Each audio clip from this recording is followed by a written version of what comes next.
ദൈവത്തിന്റെ നാമത്തിൽ നമ്മൾ ചേർന്ന് വരുമ്പോൾ മോദമായി അവന്റെ വചനങ്ങളൊക്കെ ഈ രാത്രികാലവും ധ്യാനിക്കാൻ കർത്താവ് നമ്മളെ വീട്ടിൽ സഹായിക്കട്ടെ. കഴിഞ്ഞ രാത്രികാലം ഇബ്രായ ലേഖനം 11-ാം അധ്യായത്തില് രാഹാബ് എന്ന സ്ത്രീയെ പറ്റി, അവളുടെ മനംതിരിവിനെ പറ്റിയൊക്കെയാണല്ലോ കർത്താവിന്റെ ദാസൻ നമ്മളെ പഠിപ്പിച്ചത്. സമൂഹത്തിൽ നിന്ന് പുറത്താക്കപ്പെട്ട സ്ഥാനത്ത് നിന്ന് സഭയിലേക്ക് കടന്നു വന്ന അവിടെ വിശ്വാസത്തെ പറ്റിയൊക്കെ സവിസ്തരം കർത്താവിന്റെ ദാസൻ നമ്മളെ പഠിപ്പിച്ചു.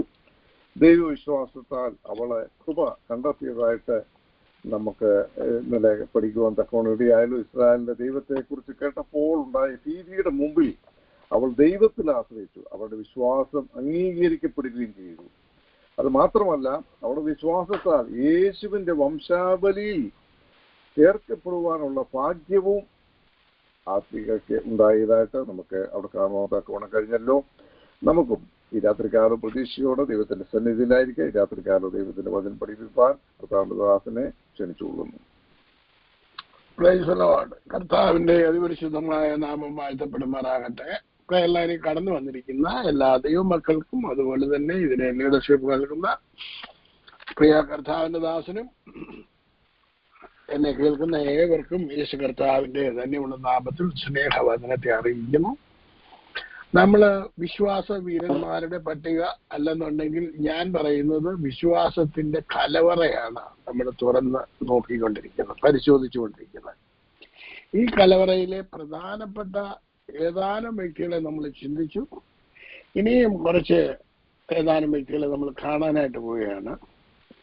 അതിന്റെ 11-ാം അധ്യായത്തിന്റെ 32 മുതൽ 40 വരെയുള്ള വാക്യങ്ങളാണ് നമ്മൾ വായിക്കേണ്ടത്. ഒന്ന് വായിച്ചാട്ടെ. ഇനി എന്തു പറയേണ്ടു? ഗിദെയോൻ, ബാരാക്ക്, ശിംശോൻ, ഇത്സാഖ്, ദാവീദ് എന്നിവരെയും ശമൂവേൽ മുതലായ പ്രവാചകന്മാരെയും കുറിച്ച് വിവരിക്കുവാൻ സമയം പോരാ. വിശ്വാസത്താൽ അവർ രാജ്യങ്ങളെ അടക്കി നീതി നടത്തി വാഗ്ദത്തം പ്രാപിച്ചു. സിംഹങ്ങളുടെ വായടച്ചു. തീയുടെ ബലം കെടുത്തു. വാളിന്റെ വായ്ക്ക് തെറ്റി. ബലഹീനതയിൽ ശക്തി പ്രാപിച്ചു. യുദ്ധത്തിൽ വീരന്മാരായി തീർന്നു. അന്യന്മാരുടെ സൈന്യങ്ങളെ ഓടിച്ചു. സ്ത്രീകൾക്ക് തങ്ങളുടെ മരിച്ചവരെ ഉയർത്തെഴുന്നേൽപ്പിച്ചതിനാൽ തിരികെ കിട്ടി. മറ്റു ചിലർ ഏറ്റവും നല്ലൊരു ഉയർത്തെഴുന്നേൽപ്പ് ലഭിക്കേണ്ടതിന് ഉദ്ധാരണം കൈക്കൊള്ളാതെ ഭേദ്യമേറ്റു. വേറെ ചിലർ പരിഹാസം, ചമ്മട്ടി, ചങ്ങല, തടവ് ഇവയാലുള്ള പരീക്ഷ അനുഭവിച്ചു. കല്ലേറേറ്റു. ഈർച്ചവാളാൽ അറുക്കപ്പെട്ടു. പരീക്ഷിക്കപ്പെട്ടു. വാളാൽ കൊല്ലപ്പെട്ടു. ജടയാളുകളുടെയും കോലാടുകളുടെയും തോൽ ധരിച്ചു. ബുദ്ധിമുട്ടും ബുധറവും കഷ്ടവും ധരിച്ചു. കാടുകളിലും മലകളിലും ഗുഹകളിലും ഭൂമിയുടെ പിളർപ്പുകളിലും ഉഴന്നു വലഞ്ഞു. ലോകം അവർക്ക് യോഗ്യമായിരുന്നില്ല. അവരെല്ലാവരും വിശ്വാസത്താൽ സാക്ഷ്യം ലഭിച്ചിട്ടും വാഗ്ദത്ത നിവൃത്തി പ്രാപിച്ചില്ല. അവർ നമ്മെ കൂടാതെ രക്ഷാപൂർത്തി പ്രാപിക്കേണ്ടതിന് ദൈവം നമുക്ക് വേണ്ടി ഏറ്റവും നല്ലതൊന്ന് മുൻകരുതിയിരുന്നു. ദൈവമക്കളെ, ഒരുപാട് കാര്യങ്ങൾ നമ്മൾ ചിന്തിക്കാനുണ്ട്. എങ്കിലും ഞാൻ 3 പേരെ കുറിച്ച് മാത്രമേ ഇന്ന് പറയാനായിട്ട് നമുക്ക് സമയമുള്ളൂ. നമ്മുടെ മുൻപിലുള്ള സമയത്തിന്റെ പരിമിതി അനുസരിച്ചിട്ടാണ് ഞാൻ കാര്യങ്ങളെ നിങ്ങളുടെ മുൻപോട്ട് കൊണ്ടുവരുന്നത്. ഓവറോളായിട്ട് എന്തെങ്കിലുമൊക്കെ പറഞ്ഞാൽ നമുക്കതിൽ നിന്നും വിശ്വാസം പ്രാക്ടീസ് ചെയ്യാൻ പറ്റത്തില്ല. നമ്മളെപ്പോഴും വേറൊരാളെ കുറിച്ച് പഠിക്കുന്നത് എന്തെങ്കിലും പഠിച്ചു പോകാനല്ല, അവരെങ്ങനെയാണ് വിശ്വാസം അവരുടെ ജീവിതത്തിൽ ഓപ്പറേറ്റ് ചെയ്യുന്നത് അത് കണ്ടിട്ട് നമ്മുടെ ജീവിതത്തിൽ നമ്മൾ അതിനെ അഡാപ്റ്റ് ചെയ്താൽ എനിക്ക് എന്ത് പ്രയോജനം ഉണ്ടാകും, എങ്ങനെയാണ് അവർ ഉപയോഗിച്ചതുപോലെ ഞാനും വിശ്വാസം ഉപയോഗിക്കേണ്ടത് എന്ന് നമ്മൾ പഠിക്കണം. നമ്മൾ ജീവിതത്തിൽ ഒരുപാട് കാര്യങ്ങൾ നമ്മുടെ മാതാപിതാക്കളിൽ നിന്ന് പഠിച്ചു, നമ്മുടെ സഹോദരങ്ങളിൽ നിന്ന് നമ്മൾ പഠിച്ചു, നമ്മൾ സ്കൂളുകളിൽ നിന്ന് പഠിച്ചു, നമ്മൾ ചർച്ചുകളിൽ നിന്ന് പഠിച്ചു. നമ്മൾ ഓരോരുത്തരിൽ നിന്നും പഠിച്ചുകൊണ്ടിരിക്കുകയാണ്, ഇന്നും പഠിച്ചുകൊണ്ടിരിക്കുക. എന്നും നമ്മളൊരു സ്റ്റുഡൻ്റ് ആണ്. കാരണം എന്താണെന്ന് ചോദിച്ചു കഴിഞ്ഞാൽ നമുക്ക് ഓരോ ദിവസം കഴിയും തോറും പണ്ടത്തെ ദിവസമല്ല ഇപ്പോഴത്തെ ദിവസം. പണ്ട് ചെയ്തതൊന്നും ഇപ്പൊ ചെയ്യാൻ പറ്റത്തില്ല. ആർക്കെങ്കിലും പണ്ടത്തെ പോലെ ഇപ്പൊ ചെയ്യാൻ പറ്റുമോ? പറ്റത്തില്ല. ഓരോ ദിവസവും ചേഞ്ച് ആയിക്കൊണ്ടിരിക്കുകയാണ്. ദിവസങ്ങൾ ചേഞ്ച് ആകും തോറും, സമയങ്ങൾ ചേഞ്ച് ആകും തോറും, എല്ലാ കാലഘട്ടങ്ങൾ ചേഞ്ച് ആകും തോറും കാര്യങ്ങൾക്ക് വ്യത്യാസം ഉണ്ടാകുന്ന ഉടനെ നമ്മൾ അതിനനുസരിച്ച് നമ്മൾ അഡ്വാൻസ് ആയിട്ട് പോയി ചിന്തിച്ചെങ്കിലേ പറ്റത്തുള്ളൂ. ഇപ്പം ഇത് ഇലക്ട്രോണിക് യുഗമാണ്. ഈ ഇലക്ട്രോണിക് യുഗത്തിൽ ഇപ്പൊ എല്ലാം ഫാസ്റ്റായിട്ടാണ് നടക്കുന്നത്. അപ്പൊ നമ്മള് അവരുടെ യുഗത്തിൽ ജീവിച്ചിരുന്നിട്ടില്ല. അവരുടെ യുഗത്തിൽ അവരെന്ത് ചെയ്തു അതേപോലെ ഈ യുഗത്തിൽ നമുക്ക് ചെയ്യാൻ പറ്റത്തില്ല. അപ്പം നമ്മൾ എന്തോ ചെയ്യണം? അവരെ പഠിച്ചത്, അവരുപയോഗിച്ചത് നമ്മുടെ ജീവിതത്തിൽ അഡാപ്റ്റ് ചെയ്തിട്ട് നമ്മുടെ ഈ യുഗത്തിലേക്ക് നമ്മളത് ഉപയോഗിക്കാനായിട്ടുള്ള വഴിയെ കണ്ടുപിടിക്കണം. നമുക്ക് നോക്കാം. അതിനകത്ത് 3 പേരെ കുറിച്ചാണ് ഇന്ന് പറയാനായിട്ട് ആഗ്രഹിക്കുന്നത്. ഇനിയും എന്ത് പറയണ്ടു? ഗിദെയോൻ, ബാരാക്ക്, ശിംശോൻ, ഈ 3 പേരെ കുറിച്ചാണ് പറയാനായിട്ട് ആഗ്രഹിക്കുന്നത്. വിശ്വാസത്താൽ അവർ രാജ്യങ്ങളെ അടക്കി, നീതി നടത്തി, വാഗ്ദത്തം പ്രാപിച്ചു, സിംഹങ്ങളുടെ വായ അടച്ചു. അപ്പൊ രാജ്യങ്ങളെ അടക്കിയത് വിശ്വാസത്താൽ അവർ ചെയ്തെന്നാണോ ദൈവം ചെയ്തെന്നാണോ എഴുതിയിരിക്കുന്നത്? അവർ ചെയ്തു. നമ്മളിപ്പോ ആരെ കൊണ്ട് ചെയ്യിപ്പിക്കാൻ നടക്കുക? ദൈവത്തെ കുറിച്ച്. അപ്പൊ എന്തോ കുഴപ്പമുണ്ട് നമുക്ക്, ഉണ്ടോ ഇല്ലയോ? ചിന്തിക്കുക.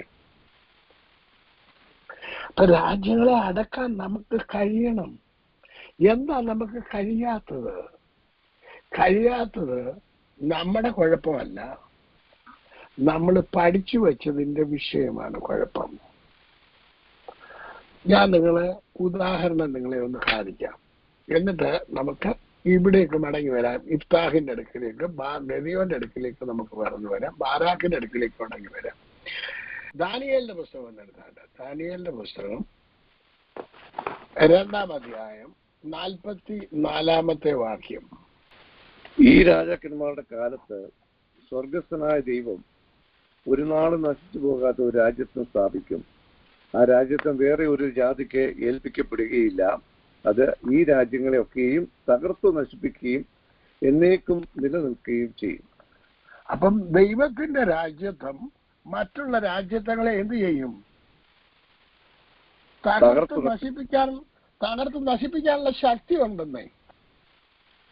അത് ആരുടെ കയ്യില് വന്നേക്കുന്നത്? 7-ാം അധ്യായം 18-ാമത്തെ വാക്യം. എന്നാൽ അത്യുന്നതനായവന്റെ വിശുദ്ധന്മാർ രാജ്യത്വം പ്രാപിച്ച് എന്നേക്കും സദാകാലത്തേക്കും രാജ്യത്വം അനുഭവിക്കും. നമ്മളെല്ലാം സമുദായത്തിലായിരുന്നപ്പോഴും നമ്മൾ പ്രാർത്ഥിക്കാറുണ്ടായിരുന്നു, സ്വർഗസ്ഥനായ ഞങ്ങളുടെ പിതാവേ, നിന്റെ തിരുനാമം പരിശുദ്ധമാകട്ടെ, നിന്റെ രാജ്യം വരേണമേ. യേശു തന്റെ രാജ്യം ഇവിടെ ഭൂമി സ്ഥാപിച്ചു. അതാണ് മുമ്പേ വായിച്ചത്. അത്യുന്നതനായവന്റെ വിശുദ്ധന്മാർ, അതാരാണ്? ഞാനും നിങ്ങളും യേശുവിനെ കർത്താവും രക്ഷിതാവുമായി സ്വീകരിച്ച ഏവരും അത്യുന്നതനായ ദൈവത്തിന്റെ ആരാണ്? വിശുദ്ധന്മാരാണ്. അവർ രാജ്യത്വം പ്രാപിച്ച് എന്നേക്കും സദാകാലത്തേക്കും ഈ രാജ്യത്വം അനുഭവിക്കാനാണ് നിങ്ങളെ വിളിച്ചിരിക്കുന്നത്. അതിന്റെ 27-ാമത്തെ വാക്യം. പിന്നെ രാജ്യത്വം ആധിപത്യവും ആകാശത്തിന് കീഴിൽ എല്ലായിടവുമുള്ള രാജ്യങ്ങളുടെ മഹത്വവും അത്യുന്നതന്റെ വിശുദ്ധന്മാരായ ജനത്തിന് ലഭിക്കും. അവന്റെ രാജ്യത്വം നിത്യരാജ്യത്വമാവുന്നു. സകല ആധിപത്യങ്ങളും അവനെ സേവിച്ചനുസരിക്കും. ഈ രാജ്യത്വം എന്ന് പറഞ്ഞാൽ ഈ ഗവൺമെന്റ് ലോകത്തിൽ ആകാശത്തിന് കീഴിലുള്ള എല്ലാ രാജ്യങ്ങളുടെ മഹത്വവും അത്യുന്നതനായവന്റെ വിശുദ്ധന്മാർ, അതാരാ? നമ്മള് അവർക്ക് തന്നു. അവന്റെ രാജ്യത്വം നിത്യരാജ്യത്വമാണ്. അത് സകല ആധിപത്യങ്ങളും ഈ രാജ്യത്വത്തെ അനുസരിച്ചേ പറ്റത്തുള്ളൂ. അത് പഴയ നിയമ വിശുദ്ധന്മാർക്ക് മനസ്സിലായി. നമുക്കിനിയും ബാരാക്കിന്റെ അടുക്കിലേക്ക് പോകാം. ന്യായാധിപന്മാരുടെ പുസ്തകത്തിലേക്ക് വന്നാട്ട് 4-ാം അധ്യായം. ഒത്തിരി കാര്യങ്ങൾ പറയാനുണ്ട്. നമുക്ക് എല്ലാ കാര്യങ്ങളും ചിന്തിക്കാൻ സമയമില്ല. എങ്കിലും കുറച്ച് കാര്യങ്ങൾ നമുക്ക് ചിന്തിക്കാം. അതിന്റെ 1, 2, 3 വാക്യം ഒന്ന് വായിച്ചാണ്. യേഹൂദ് മരിച്ച ശേഷം ഇസ്രായേൽ മക്കൾ വീണ്ടും യഹോവയ്ക്ക് അനിഷ്ടമായുള്ളത് ചെയ്തു. യഹോവ അവരെ ഹാസോരിൽ വാണ കനാന്യ രാജാവായ യാബീനെ വിറ്റുകളഞ്ഞു. അവന്റെ സേനാപതി ജാതികളുടെ യേശോശത്തിൽ പാർത്തിരുന്ന സിസേര ആയിരുന്നു. മതി. യേഹൂദ്, ഞാൻ ഈ യേഹൂദിനെ കുറിച്ച് ഭയങ്കര രസമായിരുന്നു. 2002 കേരളത്തിൽ ഇന്ത്യയിൽ ഞാൻ ആദ്യത്തെ മിഷൻ ട്രിപ്പിന് പോവാണ്. അന്നേരം യേഹൂദിനെ കുറിച്ച് മാത്രമായിരുന്നു പ്രസംഗിച്ചത്. ഈ യേഹൂദിനെ കുറിച്ചുള്ള പ്രസംഗം എന്ന് പറഞ്ഞു കഴിഞ്ഞാൽ യേഹൂദ് എങ്ങനെയാണ് ശത്രുവിനെ തകർക്കുന്നത്, ഈ യുദ്ധം ചെയ്തത്, അത് പഠിച്ചാലുണ്ടല്ലോ നമ്മുടെ ആത്മീയ യുദ്ധം ഭയങ്കര സക്സസ് ആകും. അന്ന് ഒരുപാട് സ്ഥലത്ത്, പ്രത്യേകിച്ച് ഞാൻ 2002 ബിനോയ് പാസ് ആദ്യമായിട്ട് എനിക്ക് മീറ്റിംഗ് ഒരുക്കിയതാ. അപ്പൊ എന്നോട് പറഞ്ഞു, അച്ഛാ ഇവിടെ ഭയങ്കര മഴയാണ് എന്ന് പറഞ്ഞു. ഞാൻ പറഞ്ഞു, ഞാൻ വരുമ്പോ അവിടെ മഴ പെയ്യാൻ പാടില്ല, യേശുവിന്റെ നാമത്തിൽ തന്നെ. ഞാനവിടെ ചെന്നു, ആൾക്കാർ വരുമോ വരത്തില്ലെന്നൊന്നും അറിയത്തൊന്നുമില്ല എന്ന് പറഞ്ഞു. ഒടുവില് ആൾക്കാരെല്ലാം വന്നു, മഴ നിന്നു, പുള്ളി കണ്ണുകളിപ്പോയി, യേഹൂദിനെ കുറിച്ച് പറഞ്ഞു, പഠിപ്പിച്ചു. മക്കളെ, നമ്മൾ ചില കാര്യങ്ങൾ നമ്മൾ പഠിച്ചു കഴിഞ്ഞു കഴിഞ്ഞാൽ അത് നമ്മുടെ ജീവിതത്തിലേക്ക് അവർ ചെയ്തതിന്റെ വേറെ രീതിയിൽ നമ്മൾ ആത്മീയ നിലവാരത്തിൽ അതിനെ കൈകാര്യം ചെയ്യാനായിട്ട് പഠിക്കണം. ഇതാണ് പഠിക്കേണ്ടത്. ഇപ്പം യേഹൂദ് മരിച്ചു, വേറൊരു ന്യായാധിപനില്ല. ഇസ്രായേൽ മക്കൾ വീണ്ടും യഹോവയ്ക്ക് അനിഷ്ടമായുള്ളത് ചെയ്തു. അതിനുശേഷം സീസറായിരുന്നു അവിടെ ഭരിച്ചുകൊണ്ടിരുന്നത്. അവന് 900 ഇരുമ്പ് രഥമുണ്ടായിരുന്നു. ഒന്ന് ചിന്തിച്ചു നോക്കണേ, 900 ഇരുമ്പ് രഥമുള്ളവരുടെ മുന്നിൽ ഈ കൈയും കാലും കൊണ്ട് ചെന്ന് കഴിഞ്ഞാൽ വല്ലൊരു രക്ഷയുണ്ടോ? ഒരു രക്ഷയുമില്ല. 900 ഇരുമ്പ് രഥം എന്ന് പറഞ്ഞു കഴിഞ്ഞാൽ അതിന് തക്ക കുതിരച്ചേവകര്, കുതിരകള്, അതുപോലുള്ള യുദ്ധത്തിന് വേണ്ടിയുള്ള എല്ലാ സന്നദ്ധരായിട്ടുള്ളവരെല്ലാം ഉള്ളപ്പം ഇസ്രായേൽ മക്കൾക്ക് വേണ്ടി ആരെഴുന്നേറ്റം നമുക്ക് നോക്കാം. അതിന്റെ 6-ാമത്തെ വാക്യം ഒന്ന് വായിച്ചാണ്. 6-7. അവൾ അബിനോവിന്റെ മകനായ ബാരാക്കിനെ ഏദെസ് നഫ്താലിയിൽ നിന്ന് വിളിപ്പിച്ച് അവനോട്, നീ പുറപ്പെട്ട് താബോ പർവ്വതത്തിൽ ചെന്ന് നഫ്താലിയുടെയും സെബൂലിന്റെയും മക്കളിൽ 10,000 പേരെ കൂട്ടിക്കൊള്ളുക. ഞാൻ യാബിന്റെ സേനാപതി സീസരെയും അവന്റെ രഥങ്ങളെയും സൈന്യത്തെയും ഈശോൻ തോട്ടിനരികെ നിന്റെ അടുക്കൽ കൊണ്ടുവന്ന് നിന്റെ കയ്യിൽ ഏൽപ്പിക്കുമെന്ന് ഇസ്രായേലിന്റെ ദൈവമായ യഹോവ നിന്നോട് കൽപ്പിക്കുന്നു എന്ന് പറഞ്ഞു.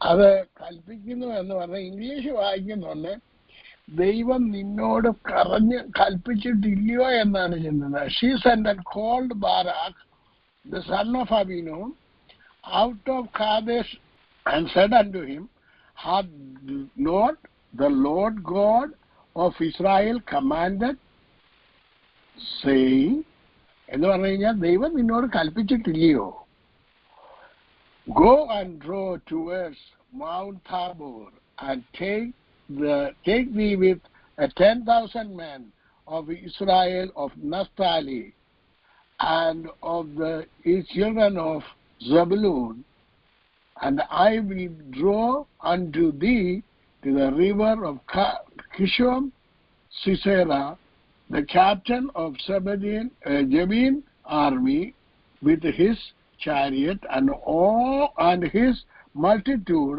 I will deliver him unto thine hand. അപ്പൊ നിന്നോട് പറഞ്ഞിട്ടില്ലായിരുന്നോ കൽപ്പിച്ചിട്ടില്ലായിരുന്നോ എന്നാണ് ഇംഗ്ലീഷ് എഴുതിയിരിക്കുന്നത്. അവള് പറയുന്നത് അങ്ങനെ, മലയാളത്തിൽ എഴുതിയിരിക്കുന്നത് ദൈവം കൽപ്പിക്കുന്നു നീ ചെന്ന് യുദ്ധം ചെയ്യാനായിട്ട്. ബാരാക്ക് അവളോട് ചോദിക്കുന്നത്, നീ എന്നോട് കൂടെ വരുന്നെങ്കിൽ ഞാൻ പോകാം, നീ വരുന്നില്ലെങ്കിൽ ഞാൻ പോവുകയില്ല. ഭയങ്കര രസകരമായിട്ടുള്ള സംഭാഷണം. വായിച്ചെടുത്തായിട്ട് ബാരാക്ക് അവളോട്, നീ എന്നോടുകൂടി വരുന്നെങ്കിൽ ഞാൻ പോകാം, നീ വരുന്നില്ല എങ്കിൽ ഞാൻ പോവുകയില്ല എന്ന് പറഞ്ഞു. അതിന് ഞാൻ നിന്നോടുകൂടെ പോരാം, എന്നാൽ നീ പോകുന്ന യാത്രയിൽ ഉണ്ടാകുന്ന ബഹുമാനം നിനക്ക് വരികയില്ല. യഹോവ സീസരയെ സ്ത്രീയുടെ കയ്യിൽ ഏൽപ്പിച്ചു കൊടുക്കുമെന്ന് പറഞ്ഞു. അങ്ങനെ ദെബോര എഴുന്നേറ്റ് ബാരാക്കിനോട് ഏദേശിലേക്ക് പോയി. അപ്പം ദെബോര എന്ന് പറയുന്ന ഒരു സ്ത്രീ ന്യായാധിപതിയായിട്ട് എഴുന്നേറ്റിരിക്കുകയാണ്. ഇവൻ പറയുന്ന യുദ്ധവീരനോട് പറയാണ്, സ്ത്രീയോട് പറയണം നീ വരികയാണ് ഞാൻ പോകാം. അപ്പൊ അവന് സ്വയമായിട്ട് പോകാൻ പേടിയാണ്. അപ്പൊ അത് കാരണം അവന് കിട്ടേണ്ട ബഹുമാനം അവന് കിട്ടാതെ ഒരു സ്ത്രീക്ക് പോകുമെന്ന് പറഞ്ഞു. സാരമില്ല എന്നാലും നീ വരാൻ പറഞ്ഞു. അങ്ങനെ പോയി 11 മുതൽ 16 വരെയുള്ള വാക്യങ്ങൾ വായിച്ചാട്ട്, 12 മുതൽ 16 വരെയുള്ള വാക്യം വായിച്ചാട്ട്. അഭിനോവിന്റെ മകനായ ബാരാക്ക് താബോർ പർവ്വതത്തിൽ കയറിയിരിക്കുന്നുവെന്ന് സീസരയ്ക്ക് അറിവ് കിട്ടി. സീസര തന്റെ 900 ഇരുമ്പ് രഥവുമായി തന്റെ എല്ലാ പടജനത്തെയും ജാതികളുടെ യഹോശവത്തിൽ നിന്ന് കീശോൻ തോട്ടിൽ നിന്ന് വിളിച്ചുകൂട്ടി. അപ്പോൾ ദെബോര ബാരാക്കിനോട് പുറപ്പെട്ടു ചെല്ലുക, യഹോവ ഇന്ന് സീസറയെ നിന്റെ കയ്യിൽ ഏൽപ്പിച്ചിരിക്കുന്നു, യഹോവ നിനക്ക് മുമ്പായി പുറപ്പെട്ടിരിക്കുന്നു പറഞ്ഞു. അങ്ങനെ ബാരാക്കും അവന്റെ പിന്നാലെ 10,000 പേര് താബോർ പർവ്വതത്തിൽ ഇറങ്ങിച്ചെന്നു. യഹോവ സീസറയെയും അവന്റെ സകല രഥത്തെയും സൈന്യത്തെയും ബാരാക്കിന് മുമ്പിൽ വാളിന്റെ വായ്പയിൽ തോൽപ്പിച്ചു. സീസര രഥത്തിൽ നിന്നിറങ്ങി കാൽനടയായി ഓടിപ്പോയി. ബാരാക്ക് രഥങ്ങളെയും സൈന്യത്തെയും ജാതികളുടെ യഹോശത്ത് വരെ ഓടിച്ച് സീസരയുടെ സൈന്യമൊക്കെയും വാളിന്റെ വായ്ത്തലയിൽ വീണു, ഒരുത്തനും ശേഷിച്ചില്ല. ഓക്കെ, ഇനി നിങ്ങൾ ഇത്രയും വലിയ യുദ്ധവീരന്മാരെ മുഴുവനും തോൽപ്പിക്കാൻ സാധിച്ചത് അത് കൈകൊണ്ടുള്ള യുദ്ധമാണ്. നമുക്ക് കൈകൊണ്ടുള്ള യുദ്ധമുണ്ടോ? ഇല്ല. നമുക്ക് കണ്ണി കാണുന്ന മനുഷ്യരോടാണ് യുദ്ധം? അല്ല താനും. പിന്നെ നമുക്ക് ആരോടാ യുദ്ധമുള്ളത്? കാണാത്തവരോടാ. അൺസീൻ വേൾഡിലാണ് നമുക്ക് യുദ്ധമുള്ളത്. നമുക്ക് കൈകൊണ്ടുള്ള യുദ്ധവുമില്ല. അവർക്ക് കൈകൊണ്ട് യുദ്ധം ചെയ്യണമായിരുന്നു. നമുക്ക് വാഗൊണ്ടുള്ള യുദ്ധം മാത്രമേ ഉള്ളൂ. പക്ഷെ അതുപോലും കർത്താവ് പറഞ്ഞതുപോലെ നമ്മൾ ചെയ്യാതെ എന്നാൽ കർത്താവിന് അവിടെ എന്ത് ചെയ്യാൻ പറ്റത്തില്ല, പ്രവർത്തിക്കാൻ പറ്റിയത്തില്ല. ഇവര് വിശ്വാസത്താൽ തന്റെ ജീവനെ കളഞ്ഞാണ് യുദ്ധം ചെയ്യാൻ പോകേണ്ടത്. ആണോ അല്ലയോ? തന്റെ ജീവനെ മുന്നേ കൊടുത്തുകൊണ്ടാണ് യുദ്ധം ചെയ്യാൻ പോകേണ്ടത്. അവരത് ചെയ്തതെന്നുണ്ടെങ്കിൽ നമുക്ക് അങ്ങനെയുള്ള കാര്യങ്ങളൊന്നുമില്ല. നമുക്ക് വളരെ സിമ്പിളാണ്. രാജ്യങ്ങളുടെ മേൽ വാഴുന്ന ദുഷ്ടശക്തിയെ യേശുവിന്റെ നാമത്തിൽ നീങ്ങിപ്പോകട്ടെ എന്ന് മാത്രം കൽപ്പിച്ചാൽ മതി. ദേശത്തിന്റെ മേൽ വാഴുന്ന അന്ധകാര ശക്തികൾ, രാജ്യത്തിന്റെ മേൽ വാഴുന്ന ദുഷ്ടാത്മസേനകൾ, ഇതെല്ലാം വായിച്ച് പ്രസംഗിക്കും. എല്ലാവരും പ്രസംഗിക്കും. ഇപ്പൊ നിങ്ങളായി കിട്ടിയാലും നിങ്ങളും പ്രസംഗിക്കും. പ്രസംഗിക്കാൻ മാത്രമല്ല തിരുവചനം, അത് പ്രാക്ടീസ് ചെയ്യാനുള്ളതാണ്. അവര് രാജ്യങ്ങളെ അടക്കി നീതി നടത്തി. അനീതി ചെയ്തുകൊണ്ടിരുന്നവരെ മാറ്റിക്കളഞ്ഞു. ദൈവത്തിന്റെ നീതി അവിടെ നിവർത്തിച്ചു. അത് നിവർത്തിക്കാൻ അവരെന്ത് ചെയ്തു? അവരായിരുന്നു യുദ്ധം ചെയ്തത്. നമുക്ക് നേരിട്ട് യുദ്ധമുണ്ടോ? ഇല്ല. നമുക്ക് പിന്നെ എങ്ങനെയാണ് യുദ്ധമുള്ളത്? നമുക്കാകെ പോയും വാഗുണ്ട് കർത്താവ് പറഞ്ഞ വാക്കുകൾ ഏറ്റു പറഞ്ഞാൽ മാത്രം മതി. മക്കളെ, ഇവിടെയാണ് അവരെ പോലെ അവർക്ക് എന്തു കൊടുത്തു? ശക്തിയും അധികാരവും കൊടുത്തു. പരിശുദ്ധാത്മാവിന്റെ ശക്തി കൊടുത്തു. അവർക്ക് അവരെ കീഴടക്കാനുള്ള അധികാരവും കൊടുത്തു. റൂൾ ചെയ്യാനുള്ള അധികാരവും നമുക്കും അത് തന്നിട്ടുണ്ട്. രാജാക്കന്മാർ കോൺകർ ചെയ്യുന്നത് ശക്തി കൊണ്ടാണ്. രാജ്യങ്ങളെ കീഴടക്കുന്നത് ശക്തി ഉപയോഗിച്ചിട്ടാണ്. ആ ശക്തി ദൈവിക ശക്തിയാണ് നമ്മുടെ മേൽ പകർന്നിരിക്കുന്നത്. അതുമാത്രമല്ല, നമുക്ക് ദൈവിക അധികാരമാണ് തന്നിരിക്കുന്നത് റൂൾ ചെയ്യാൻ. ഇത് രണ്ടും ചെയ്യാൻ നമ്മള് എല്ലാവരും ബാധ്യസ്ഥരുമാണ്. ഇനി അടുത്ത ആള്, നമുക്ക് ഗിദെയോന്റെ അടുക്കിലേക്ക് പോകാം. നമുക്ക് എല്ലാരെ കുറിച്ചും ചിന്തിക്കാൻ നമുക്ക് പറ്റത്തില്ല, സമയമില്ലല്ലോ. നമുക്ക് കുറേശ്ശായിട്ട് ചിന്തിക്കാം. ഗിദെയോന്റെ അടുക്കിൽ പോകാം. അതിന്റെ 6-ാം അധ്യായം എടുത്തേണ്ട, അതിന്റെ 1, 2, 3 വാക്യം വായിച്ചേട്ട. ഇസ്രായേൽ മക്കൾ പിന്നെയും യഹോവയ്ക്ക് അനിഷ്ടമായുള്ളത് ചെയ്തു. യഹോവ അവരെ 7 സംവത്സരം മിദ്യാന്റെ കയ്യിൽ ഏൽപ്പിച്ചു. മിദ്യാൻ ഇസ്രായേൽ മേൽ ആധിക്യം പ്രാപിച്ചു. ഇസ്രായേൽ മക്കൾ മിദ്യാനുടെ നിമിത്തം പർവ്വതങ്ങളുടെ ഗുഹകളും ദുർഗങ്ങളും ശരണമാക്കി. ഇസ്രായേൽ വിതയ്ക്കുമ്പോൾ മിദ്യാനരും അമാലേക്കരും കിഴക്കേ ദേശക്കാരും അവരുടെ നേരെ വരും. അവർ അവർക്ക് വിരോധമായി പാളയം ഇറങ്ങി ഗസ വരെ നാട്ടിലെ വിള നശിപ്പിക്കും. ഇസ്രായേലിന് ആഹാരമോ ആടോ മാടോ കഴുതയോ ഒന്നും ശേഷിപ്പിക്കുകയില്ല. മതി മതി മതി മതി ഇനി നിങ്ങൾ ചിന്തിച്ചേ. ദെബോര ന്യായപാലനം ചെയ്തുകൊണ്ടിരുന്നു. അത് അഞ്ചാം അധ്യായത്തിൽ ദെബോരയുടെ കാര്യങ്ങളെല്ലാം അവിടെ പറഞ്ഞു തീരുകയാണ്. 6-ാം അധ്യായത്തിൽ വന്നപ്പോഴത്തേക്ക് ഇവരെന്ത് ചെയ്തു? ഇവര് വീണ്ടും പാപം ചെയ്തു.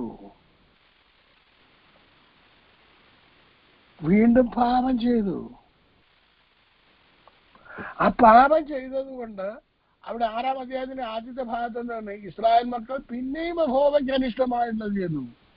7 സംവത്സരം മിഥ്യാന്റെ കയ്യിൽ ഏൽപ്പിച്ചു. അപ്പൊ തെറ്റ് ചെയ്യുമ്പോഴെല്ലാം ചെന്ന് വീഴുന്ന ആരുടെ കയ്യിലാ? ദുഷ്ടന്റെ കയ്യിലാ ചെന്ന് വീഴുന്നത്.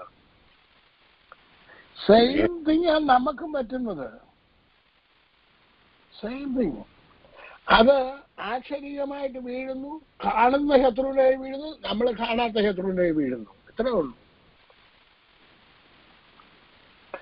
അപ്പോ അവിടെ ഒരുത്തനെ നമുക്ക് ഇവിടെ കാണാൻ സാധിക്കും. അതിന്റെ 11-ാമത്തെ വാക്യം വായിച്ചാട്ട്. അനന്തരം യഹോവയുടെ ദൂതൻ ഒഫ്രയിൽ അബീയസ്യനായ യോവാസിന്റെ കരുവേലകത്തിന് കീഴെയിരുന്നു. അവന്റെ മകനായ ഗിദെയോൻ ഗോതമ്പ് മിദ്യാനുടെ കയ്യിൽ പെടാതിരിക്കേണ്ടതിന് മുന്തിരിച്ചക്കിനരികെ വെച്ച് മെതിക്കുകയായിരുന്നു. യഹോവയുടെ ദൂതൻ അവന് പ്രത്യക്ഷനായി, അല്ലയോ പരാക്രമശാലിയെ, യഹോവ നിന്നോട് കൂടെ ഉണ്ട് എന്ന് അവനോട് പറഞ്ഞു. ഈ നമ്മളൊന്ന് ചിന്തിക്കണം. ഇവർ ഈ പ്രയാസത്തിൽ കൂടെ പോകുമ്പോഴൊക്കെയും ഇവര് ദൈവത്തോട് അടുക്കുന്നില്ല, ദൈവത്തിൽ നിന്ന് അകന്നു പോയിക്കൊണ്ടിരിക്കുകയാണ്. ഞാൻ ഒരു നല്ല ഉദാഹരണം ഞാൻ കഴിഞ്ഞ ദിവസം ഒരു ദൈവദാസന്റെ സാക്ഷ്യം കേട്ടു. അദ്ദേഹം കത്തോലിക്കനായിരുന്നോ യാക്കോബക്കാരനായിരുന്നോ അതിനെക്കുറിച്ച് ഞാൻ ഓർക്കുന്നില്ല. ആരായിരുന്നു എനിക്കറിയത്തില്ല. ബാബു കെ മാത്യു എന്ന് പറയുന്ന ഒരു ദൈവദാസൻ. അത് ഒരു പ്രിൻസിപ്പളായിരുന്നു. തൃപ്പൂണിത്തറയോ തൃപ്പൂണിത്തറയല്ല, അവിടെ വേണ്ട, എറണാകുളത്ത് അടുത്ത് തന്നെ. അദ്ദേഹത്തിന്റെ സാക്ഷ്യമാണ്, നിങ്ങൾ കേട്ടാൻ സാധിക്കും. അദ്ദേഹം ഒരു ക്രിസ്ത്യാനിയായിരുന്നു, ബാബു കെ മാത്യു. അദ്ദേഹത്തിന്റെ ഭാര്യ, ഇവർ രണ്ടുപേരും പ്രിൻസിപ്പളായിരുന്നു. ഇവരുടെ ജീവിതത്തിൽ പ്രശ്നം ഉണ്ടായപ്പോ ഇവരെല്ലാം പോയത് ആരുടെ ദൈവത്തിന്റെ അടുക്കലാണെന്നറിയാമോ? ലോകത്തിലുണ്ട് എല്ലായിടത്തും പോയി. അവർ പോകാൻ പറ്റുന്നിടത്തെല്ലാം പോയി ഹിന്ദുക്കളുടെ ദൈവത്തിന്റെ അടുക്കലാണ്. എന്നിട്ടും അവര് സത്യദൈവത്തിന്റെ പുസ്തകമുള്ളവര്, അവർക്ക് വിദ്യാഭ്യാസമുള്ളവര്, എന്നിട്ട് ആ ദൈവത്തെ അന്വേഷിക്കാനായിട്ട് തുടങ്ങിയില്ല. ഇതാണ് ശത്രു സകല മനുഷ്യരുടെയും കണ്ണ് മൂടാക്കിയിടുന്നത്. നിങ്ങൾ അത് സാക്ഷ്യം കേൾക്കുന്നുണ്ട്, മനസ്സിലാകും. ഭയങ്കര അത്ഭുതകരമായിരുന്നു. അദ്ദേഹത്തിന്റെ സാക്ഷ്യം കേൾക്കണം.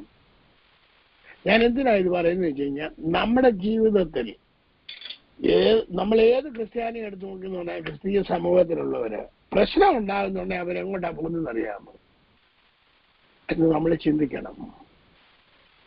നമ്മൾ ദൈവത്തിങ്കിലേക്ക് വരാനായിട്ട് പഠിക്കണം.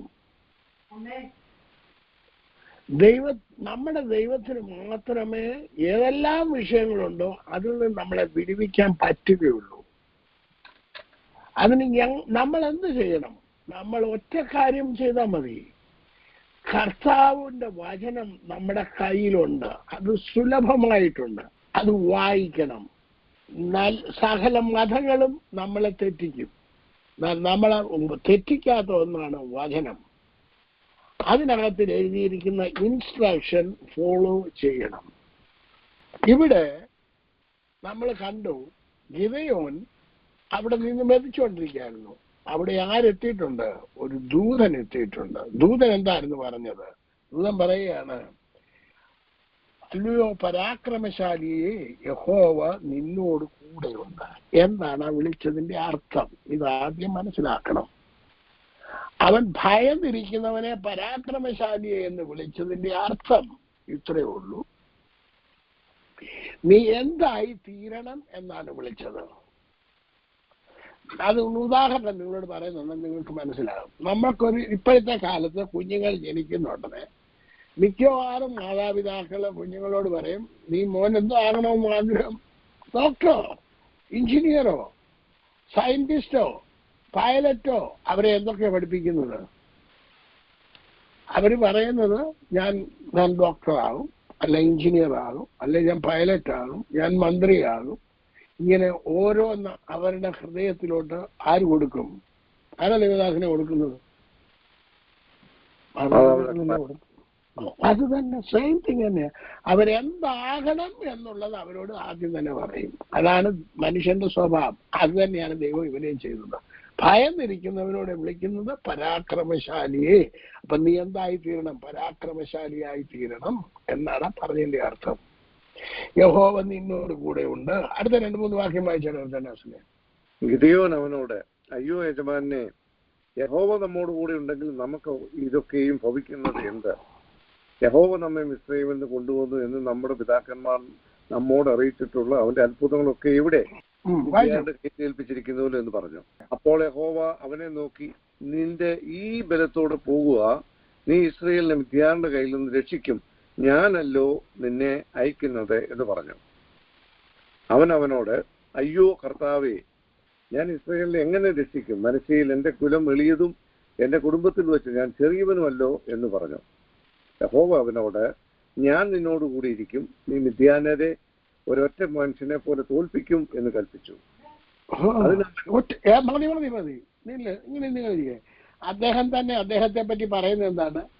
എന്റെ കുലം ചെറുതാണ്, ഞാൻ ഏറ്റവും ചെറിയവനാണ്, എനിക്കതിനുള്ള പ്രാപ്തിയില്ല, എനിക്കതിനുള്ള കഴിവുമില്ല, എന്റെ കുടുംബക്കാർക്കും കഴിവില്ല. ദൈവം എന്താ പറഞ്ഞത്? നീ ഇത്രയും വലിയ ശത്രുവിനെ ഒറ്റ മനുഷ്യനെ പോലെ നീ തോൽപ്പിക്കും. നീ തോൽപ്പിക്കും, ഒരു മനുഷ്യൻ തോൽപ്പിക്കും. അപ്പൊ അതിന്റെ അർത്ഥം എന്നോടും നിങ്ങളോടും, എന്നെ കേൾക്കുന്ന ദൈവമക്കളെ നിന്നോട് തന്നെയാണ് പറയുന്നത്. നീ നിന്റെ ശത്രുവിനെ തോൽപ്പിക്കും. വേറൊരാളല്ല, അന്യന്റെ കൈകൊണ്ടല്ല, നീ തന്നെ തോൽപ്പിക്കണം. അതാണ് ഞാൻ നിങ്ങളോട് പ്രവചനാത്മാവിൽ പറയാണ്, നീ തന്നെ നിന്റെ ശത്രുവിനെ തോൽപ്പിക്കണം. അതിനാണ് ദൈവം നിന്നെ വിളിച്ചിരിക്കുന്നത്. അതിനാണ് ദൈവം നിന്നെ ഈ ലൈനിലേക്ക് കൂട്ടിക്കൊണ്ട് വന്നിരിക്കുന്നത്. വേറൊരാളല്ല ചെയ്യേണ്ടത്, നീ തന്നെ തോൽപ്പിക്കണം. അതിന് നിനക്ക് കഴിയും. കർത്താവ് പറയാണ്, ഞാൻ നിന്നോട് കൂടെ ഇരിക്കും. നിന്നെ പരാക്രമശാലി എന്നാ വിളിച്ചിരിക്കുന്നത്. എന്ന് പറഞ്ഞു കഴിഞ്ഞാൽ നീ ഭയന്നിരിക്കാനല്ല, ഇത് കണ്ടുകൊണ്ട് ഭയന്നിരിക്കാനല്ല, പേടിക്കാനല്ല, ശത്രുവിനോട് എതിർത്ത് നിൽക്കാനുള്ള ധൈര്യം. അതുകൊണ്ടാണ് കർത്താവ് പറഞ്ഞത്, ധൈര്യമായിട്ട് ഇരിക്കുക, ഭയപ്പെടരുത് എന്ന് പറയുന്നതിൽ എല്ലാ ഉദ്ദേശം എന്താണ്? നിന്റെ രോഗത്തെ നീ തോൽപ്പിക്കും, നിന്റെ വിഷയത്തെ നീ തോൽപ്പിക്കും, നിന്റെ കുടുംബത്തിന് വിരോധമായി നിൽക്കുന്ന ശക്തിയെ നീ തോൽപ്പിക്കും. ഒരു രാജ്യത്തെ മുഴുവനും തോൽപ്പിക്കാനായിട്ട് ഒരു മനുഷ്യനെ വിളിക്കുന്നുണ്ടെങ്കിൽ നിന്റെ ഒരു കുടുംബത്തിന് വിരോധമായി നിൽക്കുന്ന ദുഷ്ടശക്തിയെ തോൽപ്പിക്കാൻ നിനക്ക് കഴിയത്തില്ലെന്ന് ആര് പറഞ്ഞു? ആരാ പറഞ്ഞത്? നിനക്കേ സാധിക്കൂ, നീ തന്നെ ചെയ്യും. അത് നമ്മളേതാക്കി എടുക്കാനായിട്ട് നമ്മൾ പഠിക്കണം. നമ്മുടെ ജീവിതത്തിൽ വിഷയങ്ങളും പ്രശ്നങ്ങളും ഉണ്ടാകുമ്പോൾ അത് നമ്മുടെ സ്വന്തമാക്കി എടുക്കാനായിട്ട് നമ്മൾ എന്ത് ചെയ്യണം? പഠിക്കണം. ഈ ലോക മനുഷ്യര് പറയുന്നത് പോലെയല്ല ദൈവത്തിന്റെ ആത്മാവ് സംസാരിക്കുന്നത്. ദൈവം പറയുന്നത് ഇപ്പൊ ആ വ്യക്തി ജീവിച്ചിരിപ്പില്ല, ആ വ്യക്തി അദ്ദേഹം ചെയ്തു, അദ്ദേഹത്തിന്റെ കാര്യങ്ങളൊക്കെ കഴിഞ്ഞു. എന്നാൽ ഈ ഗിദെയോൻ മനുഷ്യരെ കൊണ്ട് ചെയ്യിപ്പിക്കാൻ വേണ്ടി 30,000 പേര് വന്നു. അതിനെ നിങ്ങൾ മുന്നോട്ട് വായിക്കുന്നത് കാണാം. 30,000 ഇസ്രായേൽ മക്കൾ വന്നു. ദൈവം അവരോട് പറഞ്ഞു, ഇത് ഒത്തിരി കൂടുതലാ, ഇത്രയും പേര് വേണ്ട, പേടിയുള്ളവരെല്ലാം പൊക്കോട്ടെ എന്ന് പറഞ്ഞു. ഇപ്പൊ കല്യാണം കഴിച്ചവരെല്ലാം പൊക്കോട്ടെ, പുതിയ വീട് വെച്ചവരെല്ലാം പൊക്കോട്ടെ, പുരാണം വാങ്ങിച്ചവരെല്ലാം പൊക്കോട്ടെ. 20,000 വന്നു പോയി, ബാക്കി 10,000 ശേഷിച്ചു. 10,000 ശേഷിച്ചപ്പോഴും ദൈവം പറഞ്ഞു, നിങ്ങളിൽ ഇപ്പോഴും കൂടുതലാണ്. അങ്ങനെ പറഞ്ഞ് ഞാനൊരു ഇന്റർവ്യൂ തരാം, വെള്ളം നക്കി കുടിക്കുന്നവരെ മാത്രം എടുക്കുക. അങ്ങനെ ആ ഇന്റർവ്യൂവിന് പാസ്സായത് 300 പേരായിരുന്നു. ദൈവം നടത്തി ഇന്റർവ്യൂവിന് പാസ്സായത് എത്ര പേരാ? 300 പേര്. ഈ 300 പേരെ കൊണ്ട് ആ 300 പേരെ വേണം യുദ്ധം ചെയ്തു വാസ്തവത്തിൽ. നിങ്ങളത് എന്ന് ചോദിക്കും. ദൈവത്തിന് പ്രവർത്തിക്കാൻ നിന്റെ ഒരു ആക്ഷൻ മാത്രം മതി, നിന്റെ ഒരു വാക്ക് മാത്രം മതി. ദൈവമക്കളെ, ഞാൻ ആത്മാർത്ഥമായിട്ട് പറയട്ടെ, അവര് രാജ്യങ്ങളെ കീഴടക്കിയത് എങ്ങനെയായിരുന്നു? വിശ്വാസത്താലാണ്. അനീതി പ്രവർത്തിക്കുന്ന ദുഷ്ടശക്തികളെ മുഴുവനും തകർത്തത്, ദൈവത്തിന്റെ നീതി നടത്തിയത് അവരുടെ ജീവനെ പണയം വെച്ചിട്ടായിരുന്നു, അവരുടെ ജീവനെ മുന്നേ നിർത്തിക്കൊണ്ടായിരുന്നു. ആണോ അല്ലയോ ദൈവദാസനെ? പറഞ്ഞാട്ടെ. അതെ അതെ അതെ. എന്നിട്ട് നമുക്ക് വല്ല ജീവനെ വല്ല മുന്നേ നിർത്തണോ? വേണ്ടല്ലോ. നമുക്കൊരു വാക്ക് പറഞ്ഞാൽ മതി. അതും പറയാൻ നമ്മൾ എന്തല്ല, തയ്യാറല്ല. മക്കളെ, അപ്പൊ ചോദിക്കും, മോനിക്കൻ ഭാഷ മാത്രമേ ഇങ്ങനെ പറയുന്നുള്ളൂ, വേറെ ആരും പറയുന്നുണ്ട്? ബൈബിളിനകത്ത് എഴുതിയിരിക്കുന്ന അതുപോലെ പറയാനാണ് എന്നെ വിളിച്ചിരിക്കുന്നത്. മറ്റുള്ളവർ പറയുമോ പറയാതിരിക്കുമോ അത് എന്റെ വിഷയമേ അല്ല. മക്കളെ, നമുക്കെതിരായിട്ട് എന്നും നമുക്കൊരു ശത്രുവുണ്ട്. നമ്മൾ ജനിച്ച കാലം മുതലേ, നമ്മുടെ അമ്മയുടെ ഉദരത്തിൽ ഉരുവായ കാലം മുതലേ നമുക്കൊരു ശത്രുവുണ്ട്. നീ കൊഴിക്കാലത്തിൽ നീ ഈ ഭൂമിയിൽ നിന്ന് നിന്റെ ജീവൻ പോകുന്നത് വരെ നിനക്ക് ശത്രുവുണ്ട്. അതുകൊണ്ട് ശത്രുവിനോട് എതിർത്ത് നിൽക്കാൻ ദൈവത്തിന്റെ സർവായുധവർഗവും ദൈവത്തിന്റെ പരിശുദ്ധാത്മാവും ദൈവത്തിന്റെ തിരുവചനവും നിനക്ക് ആവശ്യമാണ്. അത് നീ എടുത്ത് നീ ഉപയോഗിക്കാനായിട്ട് പഠിക്കണം. അതുകൊണ്ട് എന്നെ കേൾക്കുന്ന ദൈവമക്കളെ, ഞാൻ 3 പേരുടെ കാര്യം പറയാമെന്നാണ് ചിന്തിച്ചത്. ഇന്ന് 2 പേരെ പറഞ്ഞ് ഞാനിവിടെ അവസാനിപ്പിക്കുകയാണ്. കാരണം എല്ലാരെയും കൂടെ വിവരിച്ച് പറയാനായിട്ട് സമയമില്ല. അപ്പോസ്തലൻ അത് എഴുതിയ അപ്പോസ്തലൻ പറയുന്നത് ഇവരുടെ എല്ലാം വിവരങ്ങൾ പറയാനായിട്ട് സമയം പോരാ. കാരണം നമ്മൾ സമയമെടുത്ത് അത് ചിന്തിച്ചെങ്കിലേ പറ്റുകയുള്ളൂ. നമ്മുടെ ജീവിതമാണ്, നമുക്കൊരു ജീവിതമുണ്ട്. ആ ജീവിതം തോൽക്കാനുള്ളതല്ല, ജയിക്കുവാനുള്ളതാണ്. ജയശാലിയായ കർത്താവിന്റെ പിന്നാലെയാണ് നമ്മൾ പോകേണ്ടത്. ആ കർത്താവാണ് നമുക്ക് മുന്നേ ഉള്ളത്. ജയത്തിന്റെ കൊടി നമ്മുടെ ജീവിതത്തിൽ പാറിക്കണം. വചനം പറയുന്നു, ജയത്തിന്റെയും ഉല്ലാസത്തിന്റെയും ഘോഷം നീതിമാന്മാരുടെ കൂടാരത്തിലുണ്ട്. അത് നിന്റെയും എന്റെയും കൂടാരത്തിൽ ഉണ്ടാകണം. ജയത്തിന്റെയും ഉല്ലാസത്തിന്റെയും ഘോഷം. തോറ്റവരുടെ അല്ല വേണ്ടിയത്, തോറ്റവരുടെ വാക്കുകളല്ല വേണ്ടിയത്. അതുകൊണ്ട് ജയിച്ചവൻ നമ്മോട് കൂടെ ഉണ്ട്. ഈ വിഷയത്തിൽ ഞാൻ ജയിക്കും, ഞാൻ തോൽക്കുകയില്ല എന്നുള്ള ഒരു തീരുമാനത്തോടെ നമുക്കെല്ലാവർക്കും ആയിരിക്കാം. ദൈവമായ കർത്താവ് ഈ വചനങ്ങളാൽ നിങ്ങളെ എല്ലാവരെയും അനുഗ്രഹിക്കുകയും സഹായിക്കുകയും ചെയ്യട്ടെ എന്ന് പറഞ്ഞുകൊണ്ട് എൻ്റെ വാക്കുകളെ അവസാനിപ്പിക്കുന്നു. ദൈവത്തിന്റെ കൃപ നിങ്ങളോട് എല്ലാവരോടും കൂടെ ഇരിക്കുമാറാകട്ടെ. സ്തോത്രം. കർത്താവിന്റെ ദാസനോട് കേൾപ്പിച്ച അനുഗ്രഹിക്കപ്പെട്ട ദൈവത്തിന്റെ വചനങ്ങൾക്കായിട്ട് നമുക്ക് ദൈവത്തെ സ്തുതിക്കാം.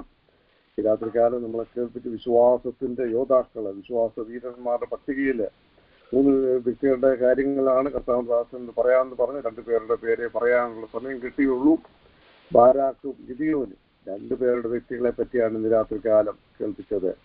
പലപ്പോഴും ഇസ്രായേൽ മക്കള് പാപം ചെയ്യുമ്പോൾ വീണ്ടും അവര് ശത്രുക്കളുടെ കയ്യിൽ അകപ്പെടുന്നതായിട്ട് നമുക്ക് കാണുവാൻ പറ്റും. അപ്പോഴെല്ലാം ദൈവത്തിന്റെ മനസ്സിലുള്ള ദൈവം അതിൻ്റെ ഒരു പരിഹാരം അവിടെ ഒരുക്കുന്നതായിട്ട് നമുക്ക് കാണുവാൻ പറ്റണം. ഗിദിയോനെ കുറിച്ച് നമ്മൾ കേട്ടു. ഗിദിയോന് ഭയപ്പെട്ടിരിക്കുമ്പോൾ 6-ാം അധ്യായം ന്യായാധിപന്മാർ പുസ്തകം 12 നമ്മളിങ്ങനെ വായിച്ചു. അല്ലയോ പരാക്രമശാലിയെ, ഭയന്നിരുന്ന ഗിദിയോനെയാണ് പരാക്രമശാലി എന്ന് വിളിക്കുന്നത്. ആമേൻ. ഒരു ഒറ്റ മനുഷ്യനെ പോലും നീ അവരെ തോൽപ്പിക്കുമെന്ന് ദൈവം വാഗ്ദത്തം കൊടുത്ത് വചനം കൊടുത്ത് ശക്തീകരിച്ച് അവനെ പുറത്തു കൊണ്ടുവന്ന് ഇസ്രായേൽ മക്കളെ രക്ഷിക്കുന്നതായിട്ട് നമുക്ക് കാണാൻ കഴിയും.